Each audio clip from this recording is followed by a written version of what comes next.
Good day. A former Islamic terrorist, named Walid Shoebat, who has become a born-again Christian, has discovered a connection between the name of Allah and the 666. He explains that the Greek letters, XES, which John wrote in Greek, are actually the Arabic phrase, Bismillah, which means, in the name of Allah. He says that what John saw were actually Arabic letters, which John could not read, but which bore a resemblance to the Greek alphabet in which John wrote. It would have been pointless to write symbols of another language, which could not be read by the Greek readers of Revelation. So it is very possible that the Arabic Bismillah is indeed what John saw, and recorded in Greek letters. The first symbol of 666 are the Muslim crossed swords, the X character, a symbol of Islam and jihad, which are often used by Muslims on flags and military symbols. Notice the handles on the swords. The middle, E, symbol, is an Islamic symbol called Bismillah, Arabic for Allah, or, in the name of Allah. When you turn the Bismillah on its side and place it in a mirror, it forms the same middle Greek character, as written by John. Notice the line drawn, above Allah, and the hook, on its end. The line, it is part of the word Allah, it is not an underline. Notice the same hook in the line drawn by John. It matches the line, in the name Allah exactly. The third character is the Greek character stigma, which means mark, or badge of servitude. The Greek XES or 666, has been noted not just in the Bismillah, but also in the Shahada, which is the Islamic confession of faith, which is what the Quran states, will be written on the badge of servitude, on the Day of Judgment. The XES has also been noted on an Islamic Chechen flag, which bears the crossed swords and the name Allahu Akbar, meaning God is greater. This flag bears a striking resemblance to the Greek XES, as written by John, even bearing the line, above the letter E, in the name, Allah. It has also been noted that in the Arabic calligraphy form, the name, Allahu Akbar, contains 3 sixes, which can be clearly seen.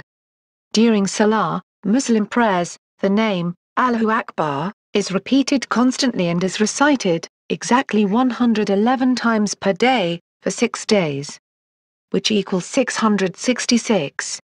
And during Friday prayer, Muslims recite, Allahu Akbar, only 98 times. Therefore a direct connection between the name, Allahu Akbar and the number 666 can be perceived. The Bible speaks about taking the mark, on the forehead or right hand. It has been pointed out, that Muslims are already wearing marks, on their foreheads and arms, as Islamic banners of protest, and jihad.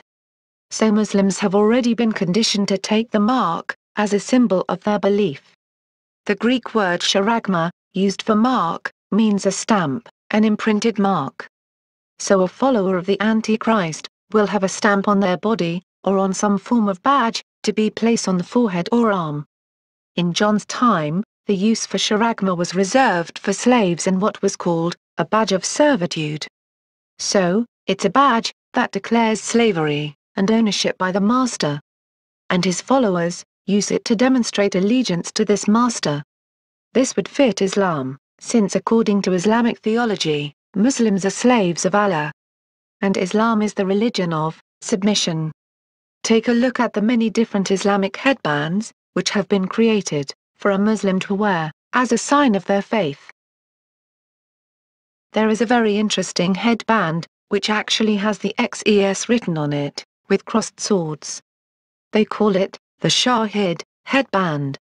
Amazingly, the Strong's Hebrew Dictionary tells us exactly what the name Allah really means. The name Allah is actually the Hebrew word for curse, or oath. Strong's Dictionary says it's an imprecation, curse, cursing, execration, oath, or swearing. So, Allah is actually the word for a curse. And amazingly, it was the serpent in the Garden of Eden, which became the first being to be cursed by God. Therefore a connection between the serpent, being cursed, and Allah, which means a curse, is very surprising. It would appear that by wearing the name Allah, you are in point of fact, wearing a curse.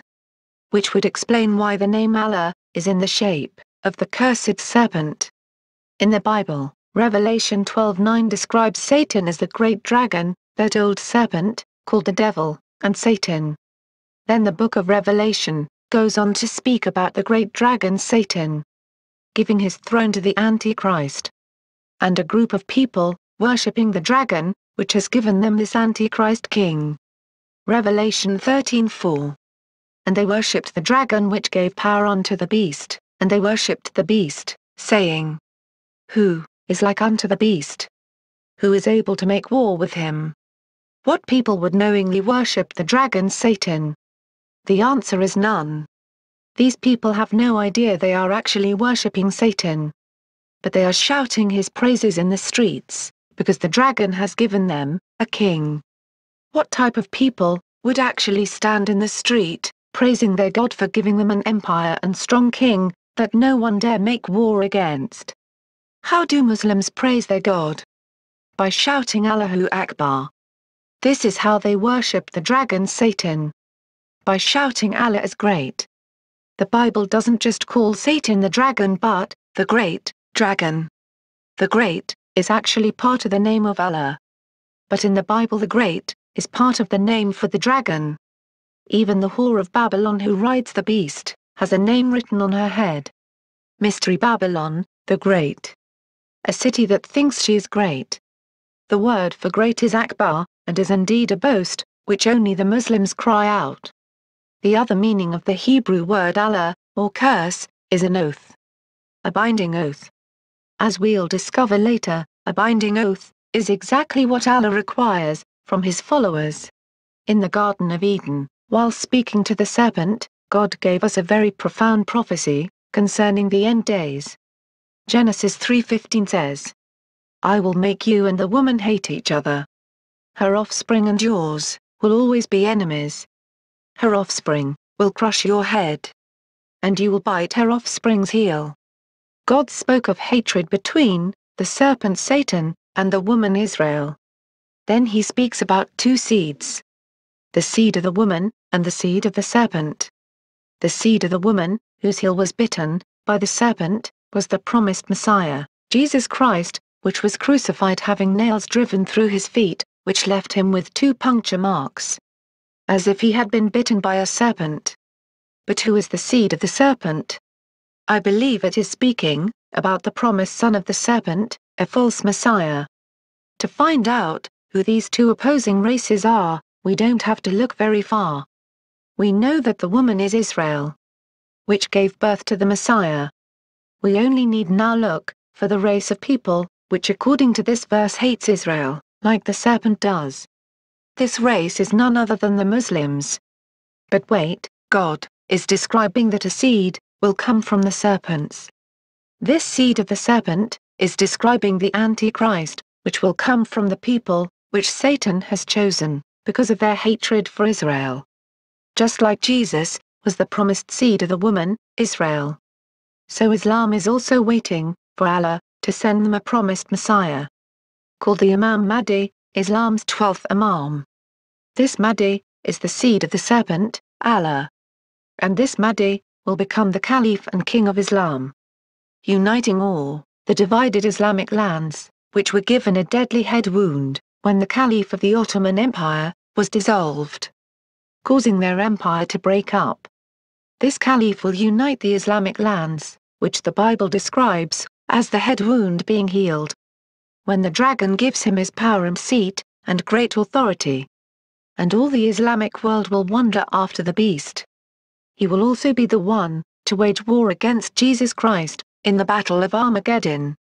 A startling connection between the mark of the beast and Islamic belief about the last days has been discovered. Amazingly, and in keeping perfectly with what the Bible predicted so long ago, regarding the beast and his mark, the badge of servitude, is in fact an Islamic commandment from Muhammad himself, who said, Allah will save a man from my nation, above all creation on Judgment Day. In front of him will be laid 99 registers, for his sins. Every register is as long as the eye can see. Then he is asked, do you deny any of these? Then he says, "No, O Lord." Then he is asked, "Do you have any excuse?" He responds, "No Lord." Then he is told, "You have but one good deed, and there will be no condemnation for you today." A badge is brought forth. Scrolled across it are the words, "No God but Allah, and Muhammad is his messenger." Then he asked to bring forth his deeds. He asks, "O Lord, what is this badge that is with these registers?" He is told, "You will receive no condemnation." The deeds are put on one hand, and the badge in the other. Then the registers will float, and the badge will outweigh the registers. Tirmidhi 26:39. The badge of servitude is the Islamic counterfeit of Jesus Christ, which Muhammad claimed would pardon the wearer of all their sins on Judgment Day. To sum it up, the name of the beast, along with variations of the name of Allah, will be made compulsory, as a sign of submission on the right arm or forehead. Islam is submission and allegiance to a foreign god. The badge being spoken of by Muhammad is the Shahada, which is blasphemous, and is worn by Muslims as a badge on the foreheads. The Shahada is the Muslim declaration of belief. It states, "There is no God but Allah, and Muhammad is the messenger of Allah." If this Shahada is part of the mark of the beast, those who take it will be forever denying Jesus as the Son of God, and sealing themselves to Islam, which is the only religion which actually denies Jesus was the Son of God in its scriptures. The Bible mentions this as one of the prerequisites of the Antichrist and his followers, that he will deny Jesus as the Son of God. 1 John 2:22 says, "Who is the liar, but he who denies that Jesus is the Christ? He is the Antichrist, who denies the Father and the Son." Denying that Jesus is the Son of Father God is a Muslim belief. They state it is blasphemous that God could have had a son. So wearing any mark or badge of Islam would be to officially deny Jesus Christ, the only hope of salvation. These things meet the biblical requirements for the mark of the beast. Even the part of the Bible that predicted the beast will mark the foreheads is in the Quran and the Hadith. Al-Ad, literally the beast of the earth, is an Islamic version of the account of the beast of the earth, in Revelation 13:11. But unlike the Bible, in which the beast is evil, the Quran gives him a holy mission to revive Islam and mark the foreheads of all true Muslim believers. According to Islamic tradition, the beast emerges in the last days.